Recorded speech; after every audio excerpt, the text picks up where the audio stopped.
Okay, hello everyone. Okay, Gabriel is here too. Alexandra is here. Excellent. So, hello everyone. Glad to be here today. Welcome to this workshop with the Escape security team. So, I'm Tristan. I'm the co-founder and CEO of Escape, and today I'm here with Gabriel, who is solutions architect at Escape. He was previously working as a security engineer at VMware. And he's the main person responsible for this new feature inside of the platform, which is the ability to create custom business logic tests for APIs that allows finding business logic vulnerabilities at scale in your APIs. So the goal of today is to explain why we created this feature inside of the platform. So why we decided to create something to be able to find business logic flows at scale in API, how we did it, and how to use it, and how to create your own custom test, how to create your own rules to find security flows at scale in your APIs. So I will present. I created a presentation. We created with Gabriel a presentation for you today. Feel free to ask questions in the chat if you have some. This will be a very technical talk. We will deep dive into the topics. And our goal is that after this webinar, after this workshop, you will be able to create your own custom rules inside of Escape that match your use cases, that match your APIs, and that will help you find vulnerabilities and create more secure applications. So I will start by sharing my screen. So I can do it that way. Give me 1 second. Okay. Do you see my screen right now? Gabriel, can you confirm that Yeah, you can see my screen? I can see it on the left. Let's add it to the stream, I guess. Yeah. Okay. So you should see it in full screen right now. Yeah. Okay. So yeah, welcome to this technical workshop. The goal of today is to help you write custom API security rules to help you detect and fix API security flows at scale. So let's start with a little backstory here. Do not worry, your data is safe. In order to get it back, please pay 10 Bitcoin to this address, and there was a Bitcoin address.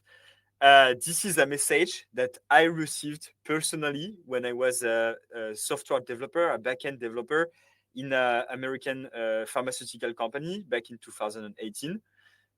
So what happened is that our database was compromised, and the attackers stole all the data and just left this message asking for a ransom instead of the data. So I explored why this happened, and I understood that there was the exploitation of an API vulnerability. What happened is that we had an authenticated API route that had a search filter parameter that was a JSON search filter parameter, where you could filter the data by inputting JSON parameters. And this JSON parameter inside of the API route was directly sent to the DB, which was a MongoDB database. And as you know, MongoDB can be controlled, can be sent instructions as JSON. And so there was a NoSQL injection. And if you entered MongoDB commands inside of the search filter parameter from the API, you could send any instruction to the database and steal the data and compromise the sensitive data. So living this experience, because I was directly involved, made me wonder, how is it possible that we create APIs that are so vulnerable and that it's so hard to find security flows in APIs? We have more and more tools and software to make our software more secure and to make our what we produce more secure, and yet breaches keep happening. So you can see from 2015 to 2022, everyone started implementing DevSecOps and security best practices in the development lifecycle, and yet the amount of data breaches kept increasing, which is kind of should not happen, right? It should not happen. We should have less breaches and not more breaches. So why is that happening? APIs have become the number one vector for external attack today. So APIs account for 83% of the global internet traffic. So this is a Akamai report from 2022. So they are like the majority of the internet traffic today. And they have become the most frequent attack vector according to Gartner since 2022. So APIs are centric in the architecture for exchanging data on the internet today, and they are vulnerable. So how can we efficiently ensure that our APIs are secure? How can we test the business logic of APIs in an engineer-friendly way? And when I say engineer-friendly way, it means for security engineers, pen testers, and also for developers, because all those people are involved in the process of securing the APIs of their organizations. The main problem with business logic tests today is that they need to be maintained with sample data to be sent in API request. They are not robust to changes in the API. So for instance, if you want to test that user 1 cannot access the data of user 2, you need to hard code in your test the user ID of user 1, the user ID of user 2. You need to create a test that will send a request and that will see what is the status code. And using this, you can test to see if user 1 has access to the data of user 2. But this rely on you knowing and in your test being written, hard-coded, the exact user ID for user 1 and user ID for user 2 that exist in your test database. If the test database changes, then the test is not valid anymore. So you have to maintain the test across all the variations, all the changes in the database, in the evolution of your API, in the API signature. So basically, it is way it's not scalable at all.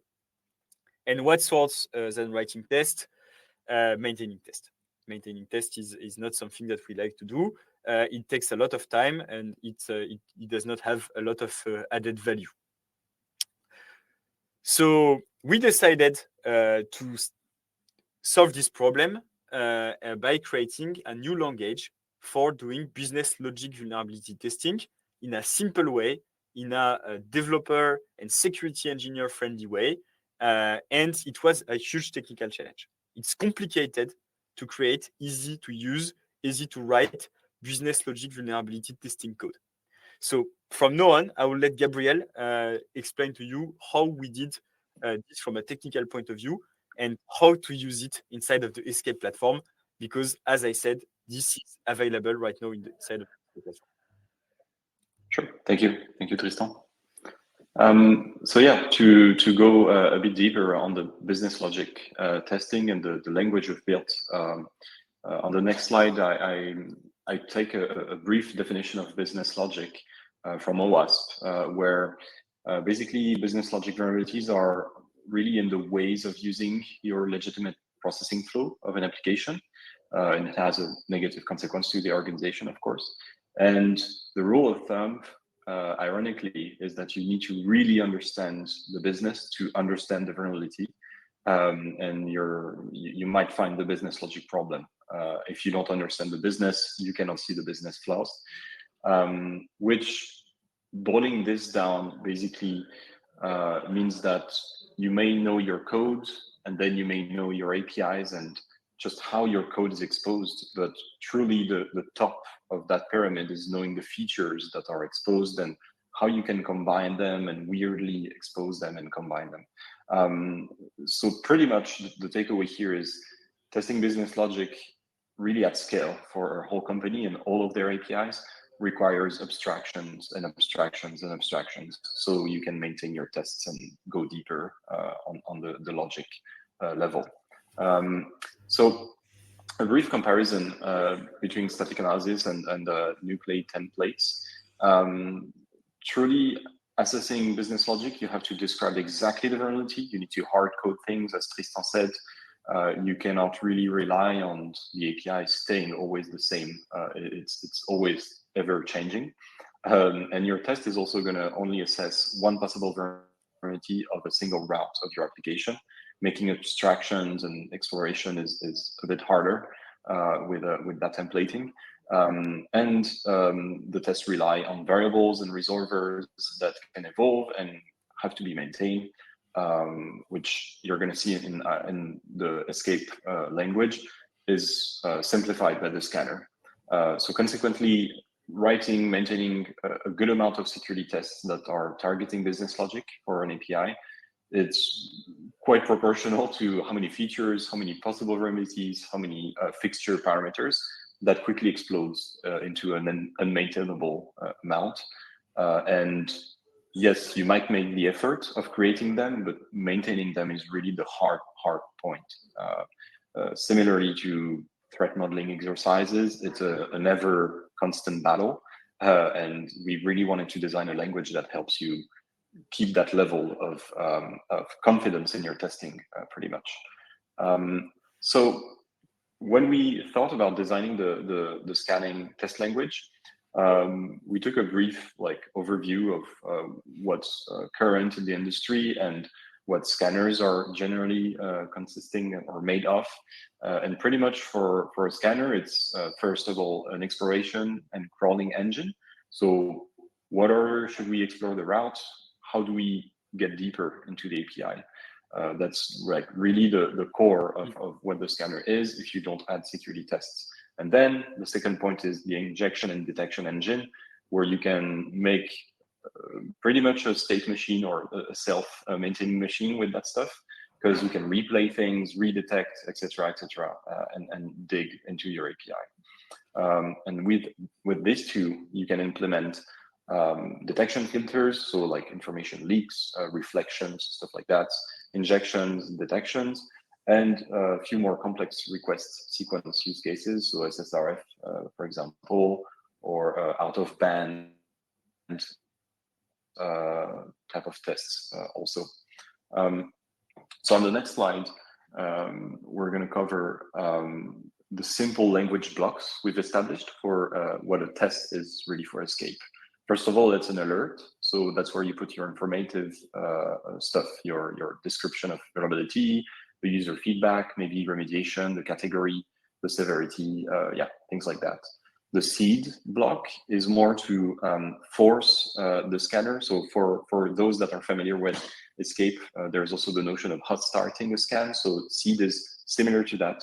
You can basically really break out of the crawling a bit and test a specific thing if you wish at the beginning of a scan. So that's why we left it here. And then the detect is really the final check on everything. What's going to create the alert? So you can interpret everything on the final request and response because you have access to two. And the alert is created on these logic blocks that you put in the detect block. And the transform is, of course, the meat of the scan, where you can detect and inject in one block. So you're basically saying, okay, trigger on that request or response characteristics, modify and resend it. And then the detect block is taking care of alerting on this. So pretty much the whole game for us was to make a language that was capable of exposing as many abstractions and the inference engine from the scanner in a simple way. We do have scans that are not using the language, but we're planning to rewrite a lot of stuff with our own language that you're going to have access to, which would be super nice because we can contribute, collaborate, and maintain them easily. They're pretty readable in the end. And all of that is accessible through YAML language, right? Yeah, we're going to see quickly. Yeah, there's hints already of how it looks.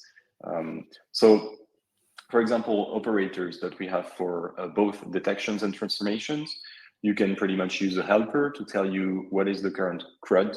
So create, read, update. This is agnostic, whether you're doing REST or GraphQL.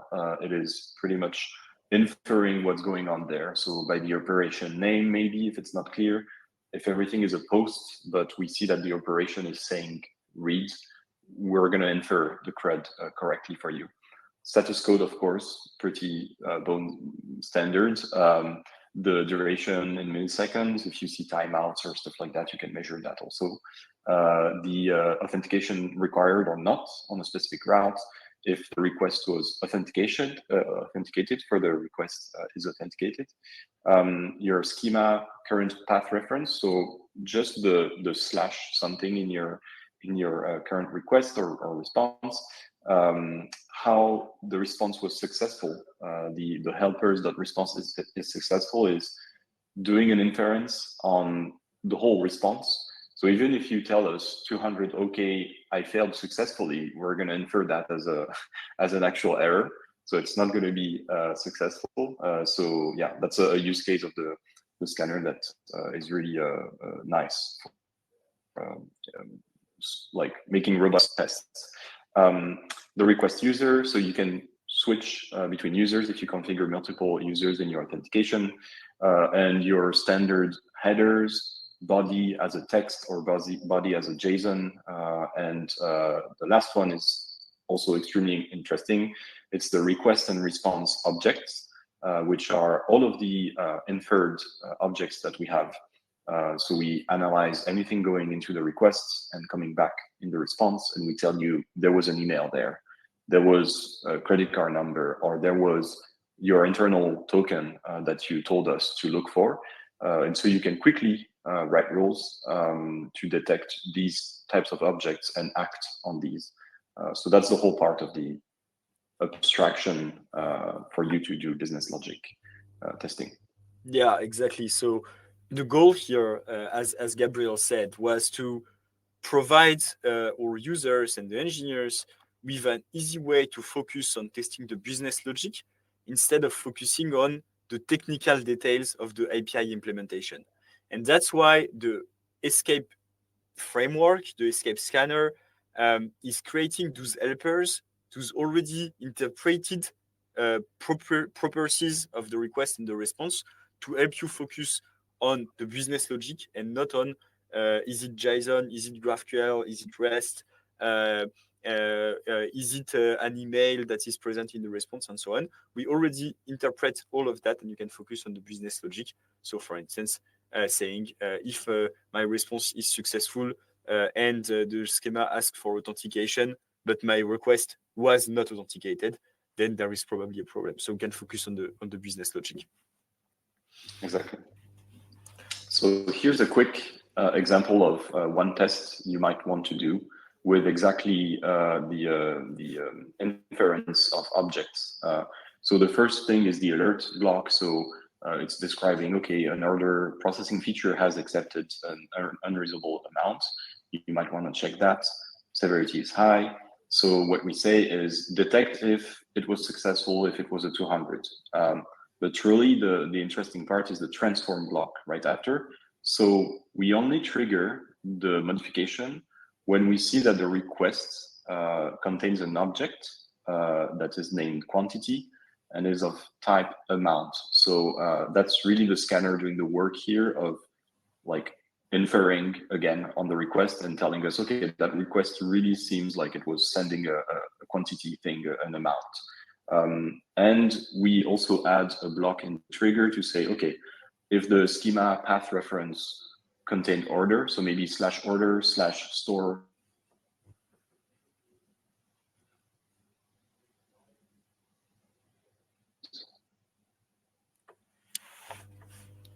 Gabriel, can you still hear us? Did we lose him for a second? Okay, I can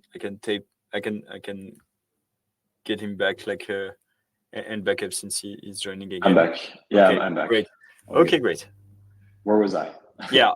So /orders or /store/orders. Yeah. Exactly. So we see pretty much a quantity and amount object in the request, and we're on a path that seems to contain order in the name. So that's interesting. So we're going to mutate and change that object to put like a very high number, a maximum int maybe. So we modify the quantity to 65,000 something. And the scanner is just going to do that and resend it for you and get back into the first detect block and alert if it was successful. Basically, if you have business logic that says you should never accept like orders with crazy amounts, that's going to tell you very quickly. without doing a lot of effort in understanding all of your APIs, what they do, what the features are. It's extremely abstracted and really powerful for that. So yeah. That example is pretty cool. It's to demonstrate the JQ capability we added in the language. So you can do a mass assignment payload easily. Mass assignment is when you add a property to the object that is not being validated and has like consequences in the backend, let's say. So you basically add a key saying I'm admin, and it goes through, and somehow it's accepted, and you can like do whatever you want. So here we say apply a transformation when we get a request body JSON where the keys of the JSON contains role in the name. And if you have something that has role in that JSON, mutate that, and again, apply JQ and add an isAdmin key that contains true, maybe. So it's going to just modify your JSON slightly, add an isAdmin true, and resend it, and you'll see if it goes through or not. So it can indicate you that there's poor input validation on your end, and you can go even deeper after if you want to validate the role. Yeah, so what's very interesting here is that you can see that here we can test for mass assignment, and this test doesn't depend on the API. It doesn't depend on the routes. It doesn't depend on what data is existing in your database during the test. So really, it is a generic test that can be applied to any API in any context, and that can try to find a mass assignment with variables named isAdmin. So it's very versatile, and it can be reused, and it doesn't need to be maintained. You can write this test one time and apply it to all your APIs from all your organization, and it will still do its job. Yeah. All right. One that is pretty known, Spring Boot actuator. I've encountered that in my previous job as a security engineer. Some unexpected features that the frameworks that your developers are using, maybe they're exposing stuff.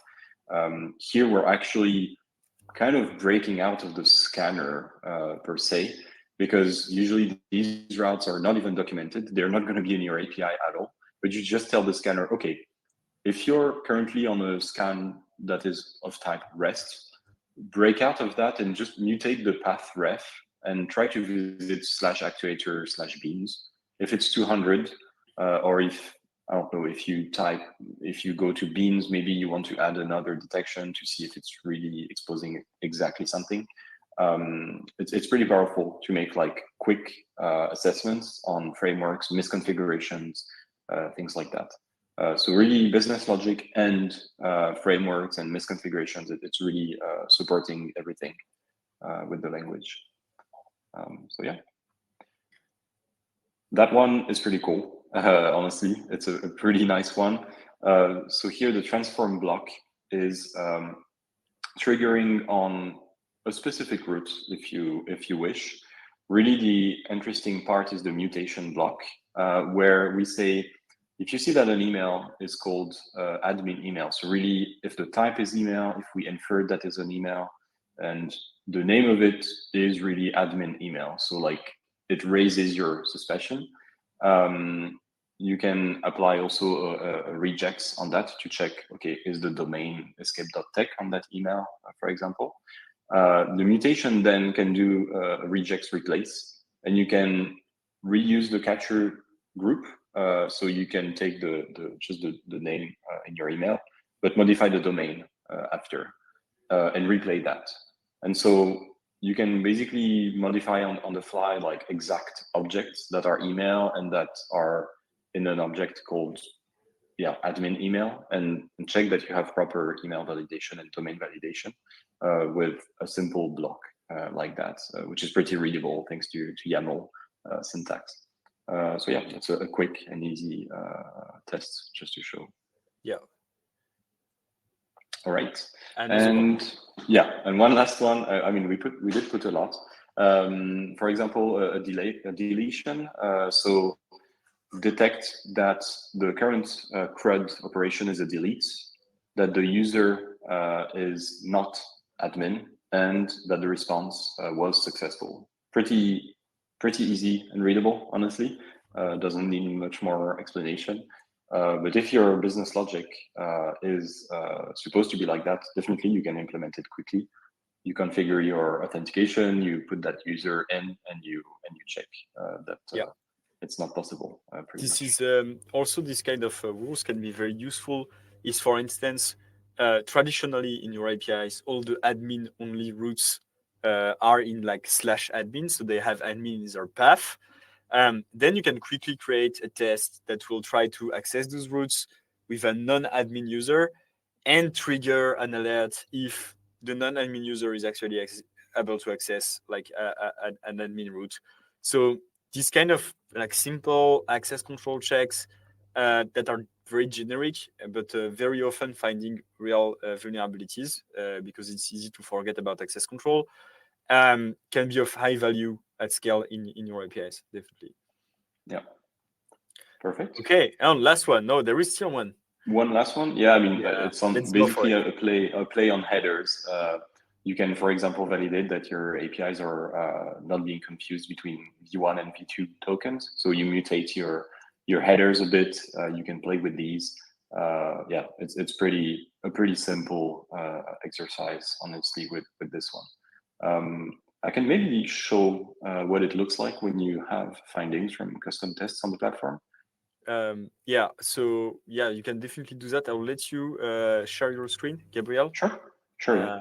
and show and show to the people watching how it looks like in real in the real platform. Yeah. All right, you should be able to see. I'll add that to my stream. All right, we have the infinite window effect. Perfect. So can you see my Yeah, test definitely. list? Perfect. So here we have all of the tests that I created for the demo a bit. So just to show a bit like how it looks in the platform, you go into your custom tests on the left, and you can quickly click on the new button, and then you can start defining, okay, like here's my alert, here's the context, here's my severity. You have syntax highlighting, of course, so like you can quickly select like, okay, that's a medium, for example, your category, you can modify that, etc., etc. And you're going to get suggestions, of course, in each of the blocks and be able to write deeper and deeper. One very cool feature I wanted to show is the ability to, exactly select which test you want to play on which scans. You can use the labels in your organization.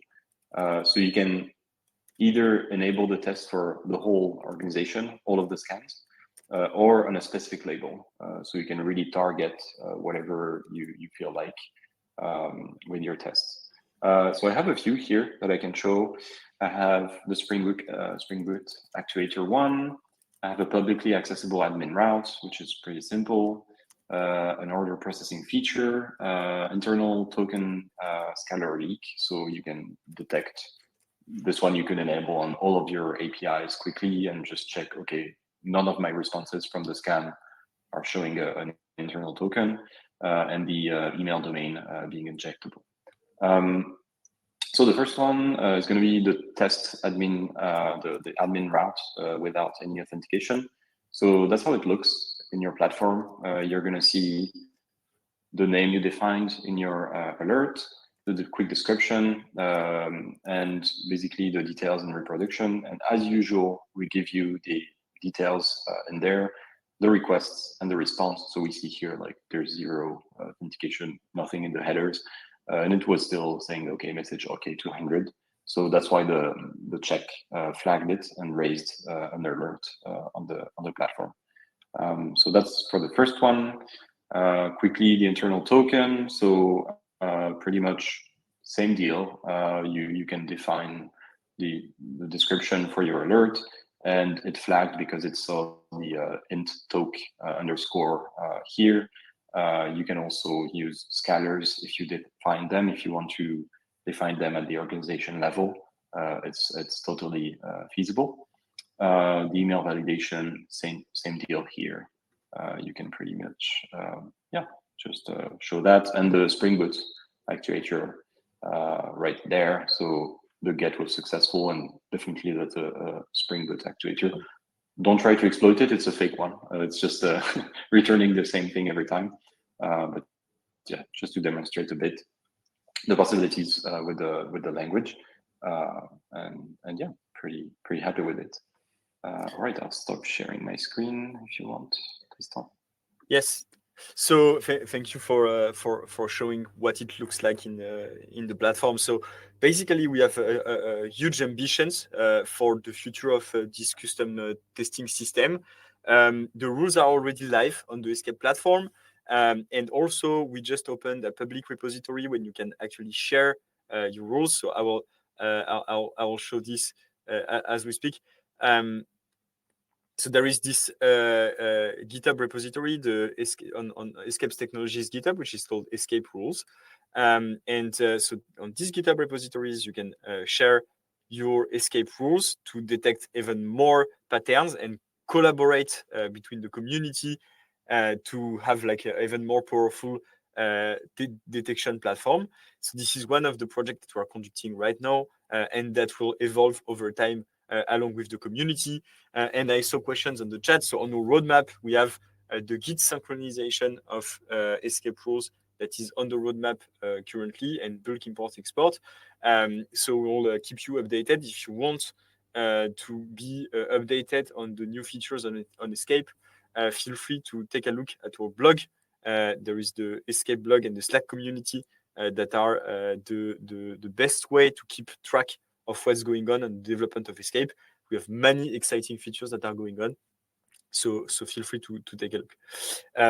Another thing that is important to note, and we discussed about that already, but there is really a huge difference between the kind of rules that can be created with Escape and the other types of scanning that exist, like nuclei templates, because nuclei templates require to specify all the data from the request to create a test.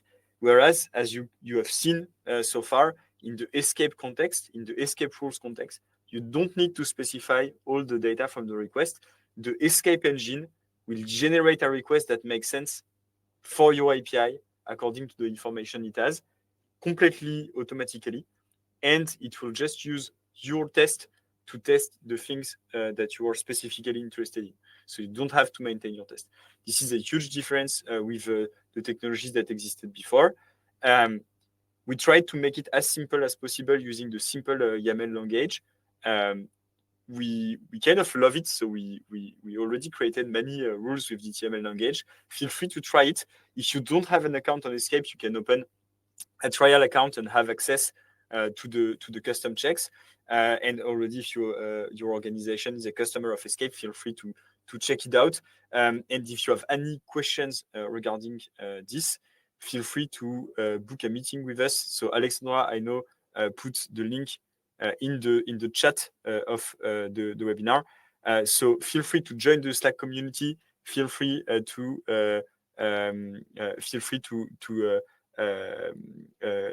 book a meeting with us and discuss your projects for YAML checks with us. You mentioned the difference with nuclei, and what about bit checks? That's a good question, Gabriel. I will let you answer that one. Sure. Yeah. Bit checks are pretty powerful too. We looked into the language that they use. It is definitely, more hard coded, a bit less inference and abstractions compared to the Escape language, and the syntax is very pretty particular compared to YAML, standard YAML. So I would say, learning it seems a bit more difficult compared to Escape rules. And then mostly, the engine makes the difference. Are the bit checks able to, for instance, infer the payloads that needs to be sent for a specific request? Or because I believe, like in the case of bit checks, for the context, because perhaps not everyone is familiar with bit checks, but they are the check language of Burp Suite from Portswigger. And Burp Suite has been, first of all, designed for mostly manual testing, or simple automation on top of manual testing.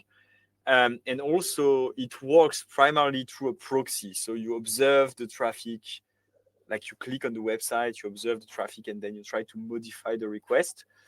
This is a very manual process. So bit checks are more a tool that is used by penetration testers in the context of a pen test to have like quick, shortcuts for finding vulnerabilities.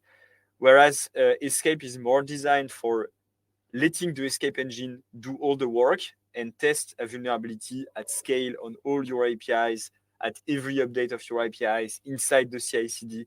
So it's really a different approach here, from a more pen test approach than from like an purely automated approach. Yeah. But this is a great question, though. Any other questions from the viewers? Checking the chat.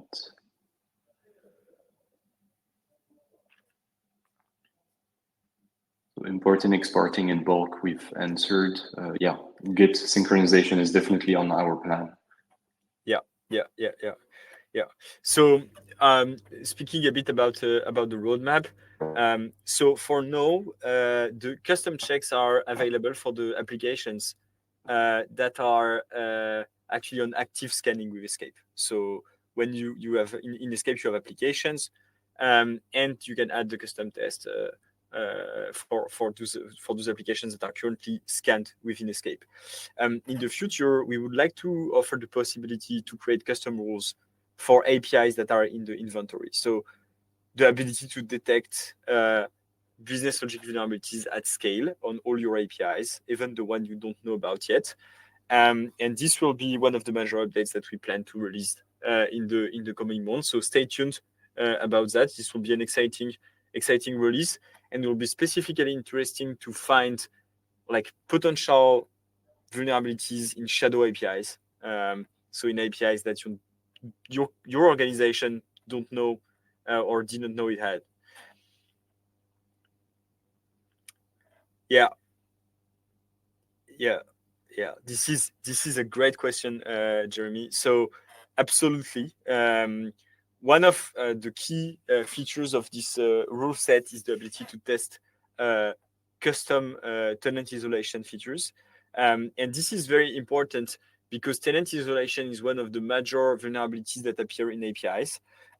So it's so powerful and so important that we created a custom rule for that that you can use.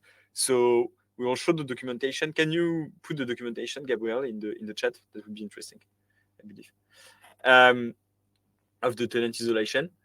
And as we observe, because we have a security research team at Escape today, and tenant isolation problems is one of the top vulnerabilities that exist in the among the real life vulnerabilities that are found. Yeah, so Gabriel sent you the link in the chat. If you can take a look at the tenant isolation, this is one of the key features from Escape. Yeah, it is pretty built in, but the language lets you also customize tenant isolation tests. You can modify the current user that you're using in a request, for example. So you can double check between two users, okay, what's going on. But Escape is already with the built-in test for that. Yeah, absolutely. Among the tenant isolations, you have various other access control rules. So for instance, accessing private data, so private data leaks. You have many other kind of rules that you can implement. We will enrich the amount of automated detections from the Escape framework, the Escape scanner. So for instance, today you have many type of sensitive data that are detected out of the box, like secret tokens. If you have a public Stripe tokens that is leaking, Escape will detect it. If you have password hashes that are leaking, Escape will detect it. If you have passport numbers, this kind of sensitive data, Escape will detect it today. But in the future, we would like to add even more capabilities for detection. and you can already add your own patterns inside of the escape platform to match your specific use case. So, for instance, we have one customer that was using Salesforce, and the Salesforce IDs from their prospects or from their customers ended up showing in the API, and they created a custom rule to detect Salesforce IDs inside of the escape scan and trigger an alert if the Salesforce IDs are accessible to non-privileged users. So this is the kind of scenarios that you can definitely create with custom rules.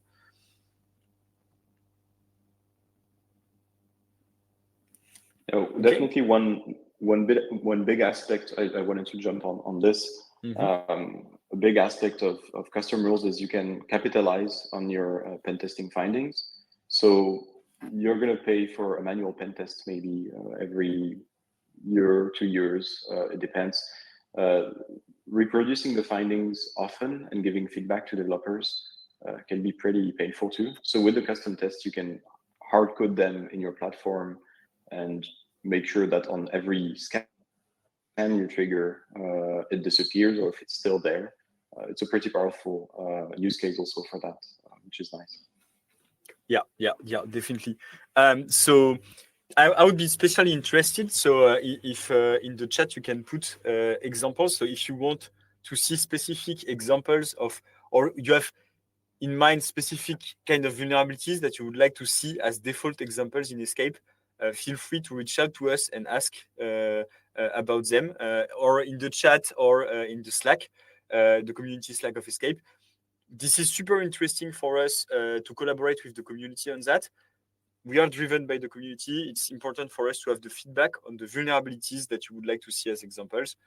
So if you have any example that you would like to see in Escape, in your Escape account, by default, to take inspiration from when creating your own rules, feel free to ask about it. Absolutely, the custom rules channel on Slack is designed for this purpose. Another thing, in the Escape platform, there is like a little chat bubble on the bottom right of the screen. This is not a chatbot. This is exactly our team. So Gabriel or other solutions architect or myself that will answer you. So do not hesitate to use it. We are very responsive. We try to answer as fast as possible and assist you with any questions regarding the custom rules and the other kind of testing that you can perform with Escape. Great. If there are no other questions, I think we're reaching the end of this workshop. I hope you enjoyed it.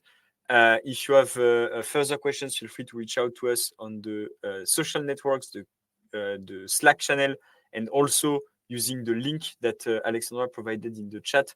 So I will put it back again. But you can absolutely book a meeting with us if you have questions regarding the custom checks. If you are a customer of Escape, of course, we'll assist you with setting up the custom checks. If you are not customer yet and you have questions regarding does it match my use case, will I be able to find what I want, feel free to book a meeting with us. We are here for that. And in any case, feel free to share your questions and to try playing with the rules. And we'll keep improving this system in the future, but we're already very proud to show it today and to the powerful system that it creates for detecting business logic vulnerabilities at scale. Thank you, everyone, and looking forward to see you back or at the different conference.